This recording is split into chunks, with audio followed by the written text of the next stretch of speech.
प्यारे बच्चों, आज हमारा छठे अध्याय का अगला विषय हमने करना है जिसका नाम है नगरों का विकास। इसमें हम नगरों के उत्थान के कारण, नगरों की विशेषताएं और नगरों के महत्व के बारे में विस्तार से पढ़ेंगे।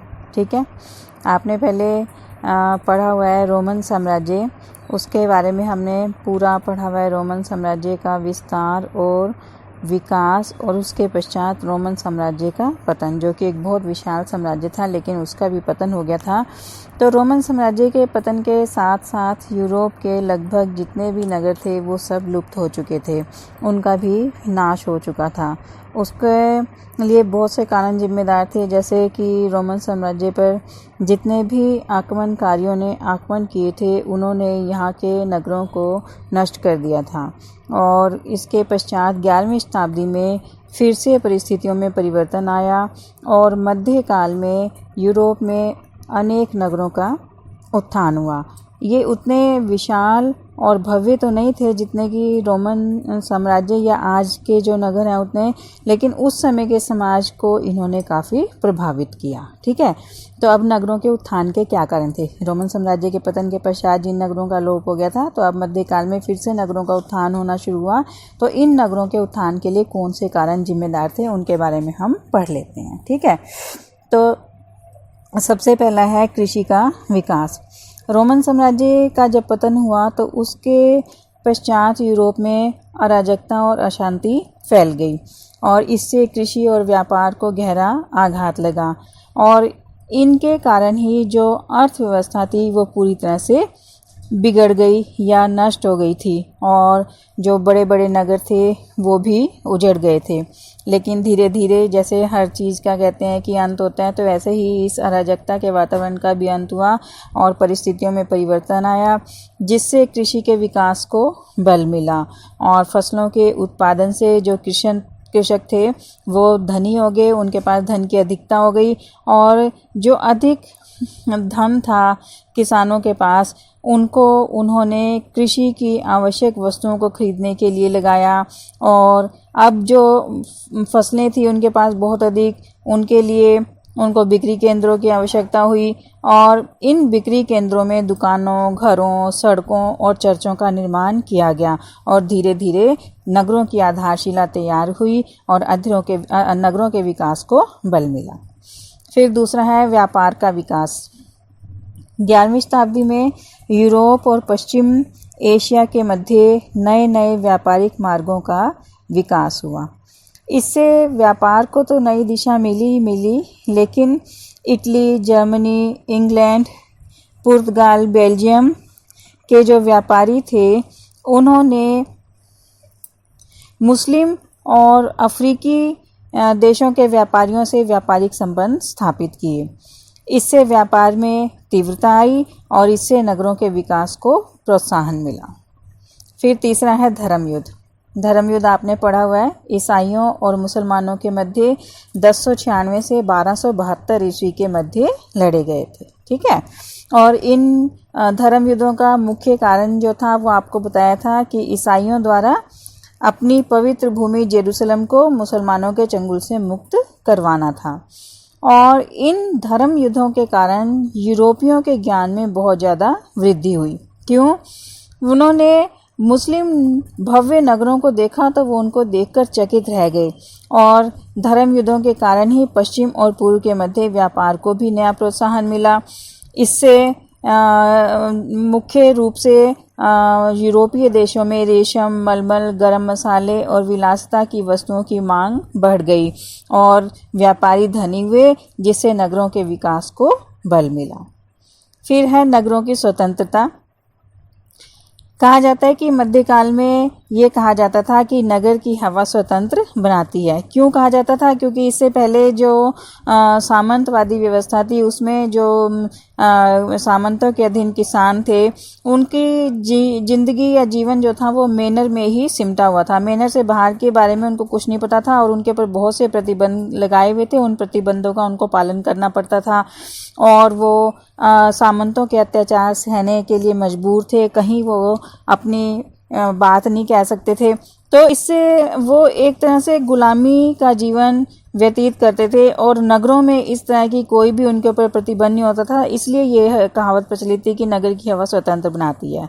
ठीक है, तो उस समय जो कृषक दास सामंतों से स्वतंत्र होना चाहते थे, अपने सामंतों के अत्याचारों से जो मुक्त होना चाहते थे, वो क्या करते थे कि वहाँ से भागकर नगरों में छिप जाते थे। वैसे तो उनको भागना बहुत मुश्किल था, सामंत उनके ऊपर नज़र रखते थे, लेकिन अगर कोई भाग जाता था, सफल हो जाता था भागने में, तो वो जाकर नगरों में छिप जाते थे। क्योंकि उस समय एक नियम बना हुआ था कि अगर कोई कृषक दास अपने सामंत की नज़र से 1 वर्ष और 1 दिन तक छिपने में सफल हो जाता था तो उसको मुक्त कर दिया जाता था या स्वतंत्र कर दिया जाता था। तो ऐसे बहुत से कृषक दास थे, वो गाँव में से भागकर, मेले से भागकर नगरों में जाकर छिप जाते थे। जब वो वहाँ पर नगरों में गए तो उनको पता लगा कि वहाँ के जो लोगों के विचार हैं वो अलग अलग हैं और सामंतों के अधीन कृषक दासों जैसा उनका जीवन बिल्कुल भी नहीं है।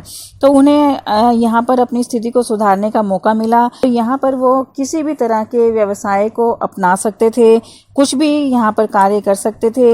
यहाँ वे विलासिता की कोई भी सामग्री जो थी उसको खरीद सकते थे। कृषक दास इस बारे में सोच भी नहीं सकता था। संक्षेप में नगरों का जो जीवन था वो नगरों के विकास के लिए बहुमूल्य योगदान देने में सफल रहा और नगरों के विकास में उसने मुख्य भूमिका निभाई।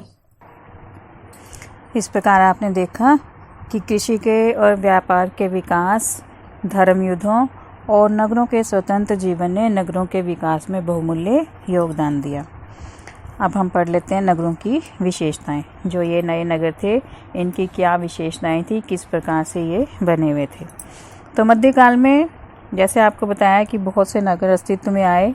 इनमें से जो प्रमुख नगर थे उनके नाम Venice, Florence, Geneva, London, Naples, Milan, Prague, Cologne, Vienna, Barcelona, Rome इत्यादि थे। अब इन सभी नगरों की, जो ये नए नगर अस्तित्व में आए थे, इन सभी की विशेषताएं पढ़ते हैं हम। क्या विशेषताएं थी? सबसे पहली विशेषता है आधारभूत सुविधाओं की कमी। जो नए नगर अस्तित्व में आए थे मध्यकाल में, ये नगर प्राचीन काल के नगरों की तरह और आधुनिक काल जिसमें हम रहते हैं, इन नगरों की तरह ना तो भव्य थे और ना ही विशाल थे। इन नगरों में आधारभूत सुविधाओं की कमी थी। जैसे किसी भी नगर के लिए जिन सुविधाओं का होना आवश्यक है वो सुविधाएं वहाँ पर नहीं थी। ये नगर बिना किसी योजना के जहाँ मर्जी वहाँ बना दिए जाते थे। जिसे जहाँ जगह मिलती थी वो वहाँ पर मकान बना लेता था। और इसके साथ साथ ये सभी नगर लकड़ी के बने होते थे और आपस में एक दूसरे के साथ सटे हुए थे। इसलिए अगर कभी आग लग जाए तो पूरे नगर के नष्ट हो जाने की संभावना बनी रहती थी। और नगरों को क्योंकि बिना किसी योजना के बनाया गया था तो यहाँ की गलियाँ और सड़कें बहुत कम चौड़ी थी, तंग थी और इसके साथ साथ सड़कें भी कच्ची होती थी। लोगों को पीने के लिए ना तो स्वच्छ जल मिलता था और ना ही घरों से गंदे जल की निकासी का कोई प्रबंध किया गया था। और इसके साथ साथ लोग अपने घरों का कूड़ा करकट भी गलियों में ही फेंक देते थे, जिससे महामारियां फैल जाती थी और भारी संख्या में लोग मृत्यु को प्राप्त हो जाते थे। और इसी कारण से नगरों में रहने वाले लोगों की संख्या बहुत कम थी। कहा जाता है कि जर्मनी के 3000 नगरों में से 2800 नगर ऐसे थे जिनकी जनसंख्या 1000 से भी कम थी। थे तो नए नगर अस्तित्व में आए, लेकिन वहाँ की जनसंख्या इन सभी कमियों के चलते और भारी संख्या में लोगों की मृत्यु हो जाने के कारण वहाँ की जनसंख्या बहुत कम थी।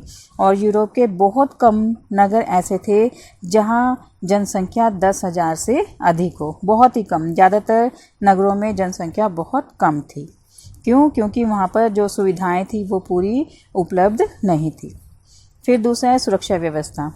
जो ये नए नगर बनाए गए थे, इन नगरों की सुरक्षा की तरफ विशेष ध्यान दिया गया था। क्यों? क्योंकि जो मध्यकाल था वो युद्धों और आक्रमणों का काल था और इस समय का चोरों और लुटेरों ने भी खूब फ़ायदा उठाया। उन्हें जहाँ मौका मिलता था वहाँ पर वो अपना हाथ मार लेते थे या चोरी, लूटमार इत्यादि कर लेते थे। इसीलिए इन नगरों की सुरक्षा की ओर विशेष ध्यान देने की आवश्यकता पड़ी।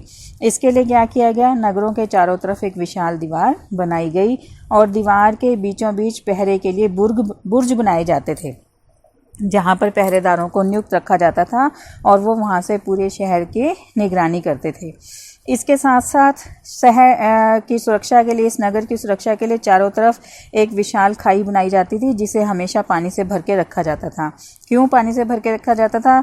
क्योंकि कोई इस खाई को पार करने की कोशिश अगर करे तो वो उस खाई में गिर जाए और पानी में डूबने से उसकी मृत्यु हो जाए और जो शहर के लोग हैं या नगर के लोग हैं उनको कोई खतरा ना हो। और इस खाई की वजह से ही कोई भी आक्रमणकारी नगर के ऊपर आक्रमण नहीं कर सकता था। इनके ऊपर लकड़ी के पुल बनाए जाते थे और जब कभी आक्रमण का समय होता था, युद्ध का समय होता था, तो उस समय में इन पुलों को गिरा दिया जाता था ताकि इन पुलों के द्वारा शत्रु नगर में प्रवेश ना कर सके। और नगर के विशाल दीवार में भी कुछ कुछ दूरी पर लोहे के विशाल दरवाजे बनाए जाते थे, जहां पर पहरे का प्रबंध होता था। और रात के समय में चोरों, डाकुओं और जंगली जानवरों से लोगों की सुरक्षा के लिए इन दरवाजों को बंद कर दिया जाता था और सुबह के समय फिर लोगों को बाहर जाने के लिए इन दरवाजों को खोल दिया जाता था। तो इस तरह से पूरे नगरों की सुरक्षा का प्रबंध किया जाता था। फिर उसके बाद है श्रेणियों की भूमिका। मध्यकाल में नगरों में ज़्यादातर व्यापारी लोग रहते थे। उन्होंने अपने व्यापार और उद्योगों को प्रोत्साहित करने के लिए श्रेणियां बनाई हुई थी। ये जो श्रेणियां थी प्रत्येक शिल्प की अलग अलग होती थी और ये श्रेणियां किसी भी उत्पाद की गुणवत्ता और उसके मूल्य और बिक्री पर नियंत्रण रखती थी। प्रत्येक श्रेणी का अपना अपना एक प्रधान होता था और श्रेणी सभागार में अपनी श्रेणी से संबंधित कारीगरों को बुलाता था। यहाँ श्रेणी से संबंधित नियम और व्यापार को प्रोत्साहित करने के लिए विचार विमर्श किया जाता था। श्रेणी के नियमों को जो नहीं मानता था या अच्छे माल का उत्पादन नहीं करता था, घटिया माल का उत्पादन करता था या ग्राहकों से अधिक मूल्य वसूल करता था, उनके विरुद्ध श्रेणी सख्त कदम उठाती थी, उनको सजा इत्यादि भी दे सकती थी। श्रेणी अपने अधीन काम करने वाले शिल्पकारों और कर्मचारियों के कल्याण के लिए भी, भलाई के लिए भी बहुत से काम करती थी। श्रेणी बीमारी, दुर्घटना या वृद्धावस्था के समय अपने सदस्यों की आर्थिक सहायता करती थी और विधवाओं और अनाथ बच्चों की भी देखभाल करती थी। इसके साथ साथ अपने सदस्यों के मनोरंजन का भी ध्यान रखती थी। मतलब कुल मिलाकर जो श्रेणियाँ थी उनकी भूमिका बहुत ही महत्वपूर्ण थी और उद्योग और व्यापार को प्रोत्साहित करने के लिए वो अपनी श्रेणी के सदस्यों के ऊपर पूर्ण नियंत्रण रखती थी और उनकी भलाई के कार्य करती थी। फिर उसके बाद आ जाते हैं कैथेड्रल नगर।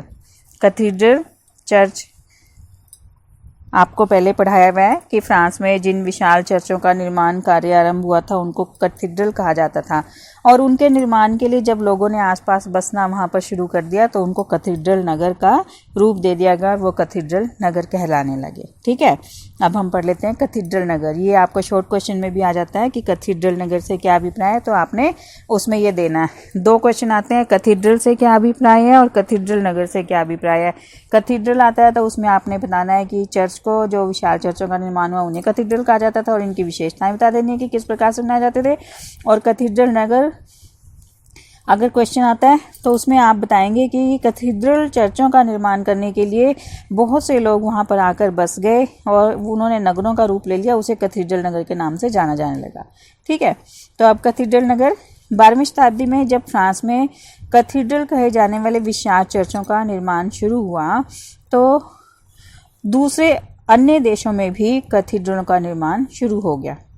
इनका निर्माण कैसे किया जाता था? मठों की देखरेख में होता था और इनके निर्माण के लिए जो धनी लोग थे वो धन द्वारा मदद करते थे और जो सामान्य जन थे, मतलब कि जो आम लोग थे, वो जो धन नहीं दे सकते थे वो अपने श्रम के द्वारा, मतलब कि वो वहाँ पर जाकर कार्य करते थे और अन्य वस्तुओं के द्वारा इसके निर्माण में सहयोग देते थे, इसके बनाने में, इसको निर्माण करने में सहयोग देते थे।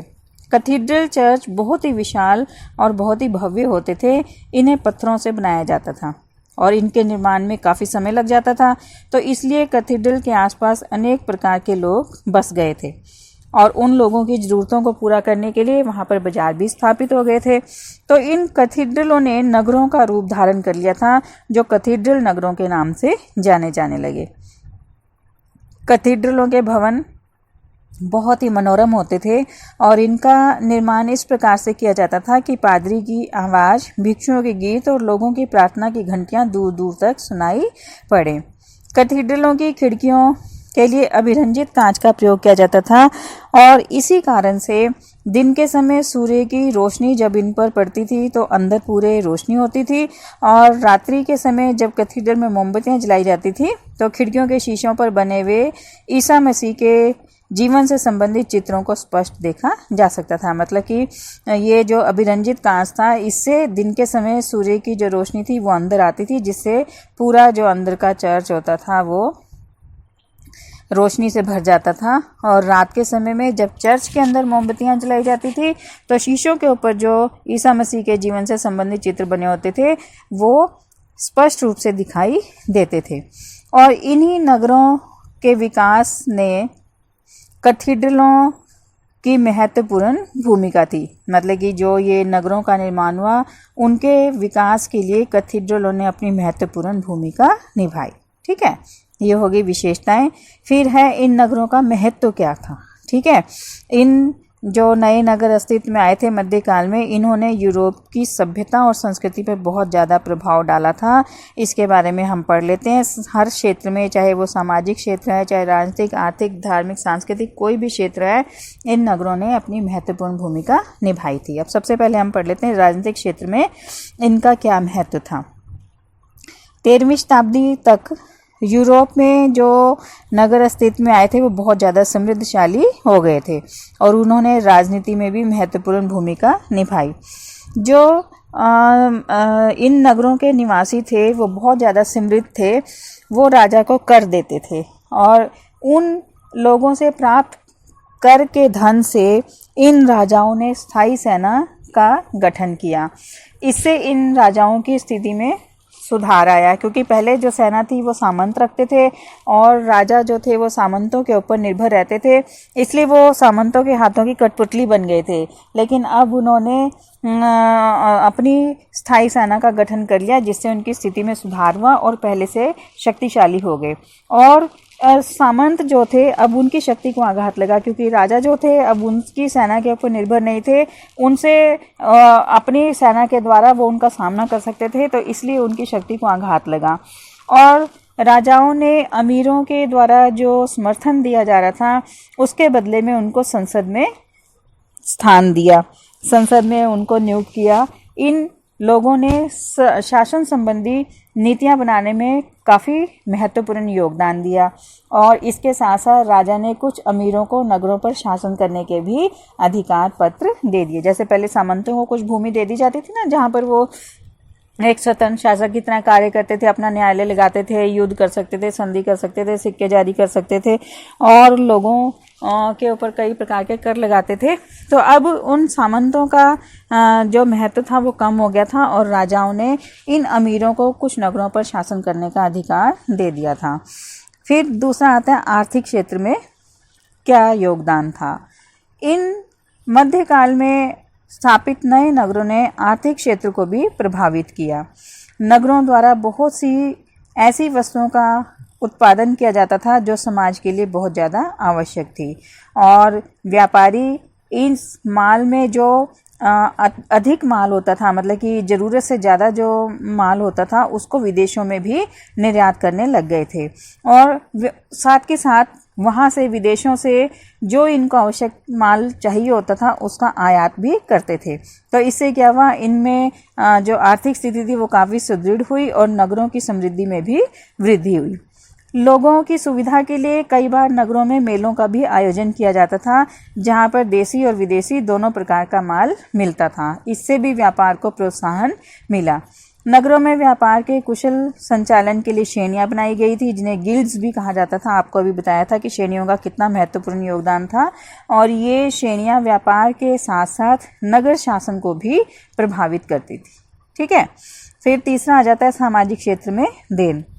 मध्यकाल के नगरों ने जो यूरोप के लोगों का सामाजिक जीवन था उसको भी प्रभावित किया। ये नगर सामंतों के प्रभाव से मुक्त थे, ये तो आपको पहले ही बता दिया था मैंने। कि सामंतों के अधीन रहने वाले लोग उनके मैनर में रहते थे और जो नगर थे वहाँ के लोगों का जीवन जो था वह स्वतंत्र था। तो ये नगर जो थे सामंतों के प्रभाव से मुक्त थे और यहाँ पे रहने वाले लोग अपनी मर्जी से कोई भी व्यवसाय कर सकते थे और अपनी मेहनत से किसी भी पद पर पहुँच सकते थे। वो विवाह करवाने के लिए भी स्वतंत्र थे, क्योंकि मैनर में तो सामंत की आज्ञा के बिना ना तो वो अपना विवाह करवा सकते थे और ना ही अपने पुत्र और पुत्रियों का विवाह करवा सकते थे। लेकिन नगरों का जीवन स्वतंत्र था, इसलिए वो अपना विवाह करवाने के लिए भी स्वतंत्र थे और वो जब चाहे कोई संपत्ति खरीद सकते थे या उसको बेच सकते थे। नगरों में धन के एकत्रित होने से लोगों के सामाजिक जीवन में भी गहरा परिवर्तन आया। धनी लोगों ने अपने लिए विशाल घर बना लिए थे और विलासिता का जीवन व्यतीत करना शुरू कर दिया था। जैसे सामंत करते थे ना, बड़े बड़े घरों में रहते थे और विलासिता का, ऐश्वर्य का जीवन व्यतीत करते थे। तो अब जो नगरों में लोग अपनी मेहनत के द्वारा धनी हो गए थे, उन्होंने भी विशाल घर बनाकर विलासिता का जीवन व्यतीत करना शुरू कर दिया था। तो इससे क्या हुआ, नगरों में समाज जो था वो दो वर्गों में बंट गया, एक श्रमिक वर्ग और एक मध्य वर्ग। मध्य वर्ग ने यूरोप के समाज को एक नई दिशा दी और श्रमिक वर्ग ने अपनी मेहनत के द्वारा लोगों को आर्थिक विकास के ऊपर काफ़ी प्रभाव डाला और इन सभी प्रयासों के कारण सामंतवाद को गहरा आघात लगा और सामंतवाद का धीरे धीरे पतन हो गया। फिर चौथा है सांस्कृतिक क्षेत्र में देन। नगरों के उत्थान से सांस्कृतिक क्षेत्र पर भी गहरा प्रभाव पड़ा, क्योंकि जो नगरों के धनी लोग थे, जिनके पास धन की बहुत अधिकता थी, जिन्होंने अपने बड़े बड़े घर बना लिए थे, विलासिता जीवन व्यतीत करने लगे थे, उन्होंने नगरों के सौंदर्य को बढ़ाने के लिए वहाँ पर अनेक उद्यान बनवाए, गार्डन होते हैं वो बनवाए उन्होंने, और सड़क मार्गों और यातायात के साधनों का भी उन्होंने विकास किया, क्योंकि व्यापार के लिए एक स्थान से दूसरे स्थान पर जाने के लिए सुविधा की आवश्यकता थी, तो इसलिए उन्होंने सड़क मार्गों और यातायात के साधनों का भी विकास किया। इसके साथ साथ भवन निर्माण कला, चित्रकला और साहित्य को भी प्रोत्साहित किया, जिससे सांस्कृतिक क्षेत्र में काफ़ी उन्नति हुई और इसने पुनर्जागरण की आधारशिला को तैयार किया। तो इस प्रकार से जो ये नए नगर यूरोप में मध्यकाल में अस्तित्व में आए थे, इन्होंने समाज को प्रत्येक क्षेत्र में, चाहे राजनीतिक क्षेत्र था, चाहे आर्थिक क्षेत्र था, या सांस्कृतिक क्षेत्र था, या सामाजिक क्षेत्र था, उसको काफ़ी प्रभावित किया और इसका लोगों के ऊपर काफ़ी प्रभाव पड़ा और लोगों ने सामंतों के प्रभाव से निकलकर स्वतंत्र जीवन व्यतीत करना शुरू कर दिया। धन्यवाद।